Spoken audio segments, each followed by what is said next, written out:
So, Mayor Lori Lightfoot in Chicago wants to start suing gang members for their crimes. Great idea on its surface, but will it really work? I'm joined by someone who knows a lot about politics in Chicago, former Illinois Governor Rod Blagojevich. Governor, it's good to see you again. Will this idea work, or is it all politics?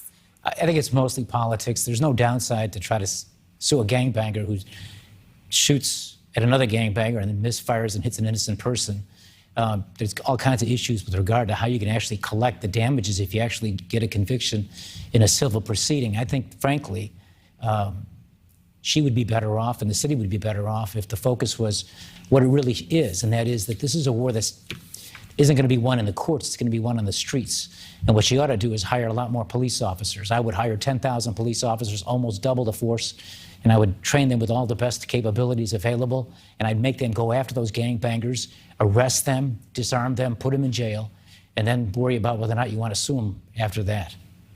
Can't you walk and chew gum at the same time, though? I mean, I don't know how gangbangers think about the future and finances, but if they start to realize that it's going to cost them hundreds of thousands of dollars to hire lawyers and, you know, litigate these civil cases after they've had to go through the criminal process, don't you think they might think twice about all of this, or their leadership might start to wonder if this is worth it?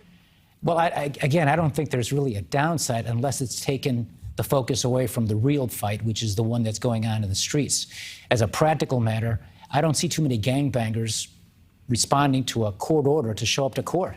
I don't see it. I frankly see them laughing at that. The way to get gangbangers, because that's what they are, and they're criminals, and they're violent, and they're shooting up the city of Chicago, particularly in the areas where black people live, the way to stop that is to go get them, arrest them, and put them in jail and disarm them.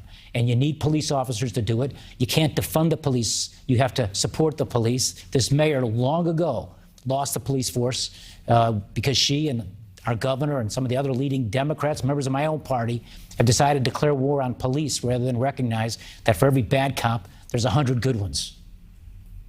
Do you think then that she's doing this to curry favor with the public? Because a lot of people in Chicago were really frustrated. In the segment before you, we were listing off the statistics from Labor Day, and it was just like the apocalypse. I mean, do you think she's saying this because it sounds good, even though maybe a lot of people in the business of crime know it's hard to, you know, take a gangbanger to civil court?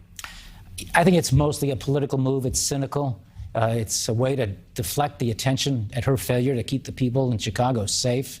I think this is the sort of thing that politicians do all too often. And, you know, she's going to get some press on it, but there's really not a lot of there. The fact is that summer is almost over. And one good thing about the weather getting colder is gangbangers are less inclined to they're less trigger happy. They shoot at people less in the cold weather. And so the fact that she's done it now suggests it's less about really going after the criminals and more about public relations and preparing for her reelection. It's so weird that that statistic you just said is actually true. Hey, Rod Blagojevich, good to see you as always. Thank you very much for being with us. Much appreciated. Thank you. Nice to talk to you again. You too.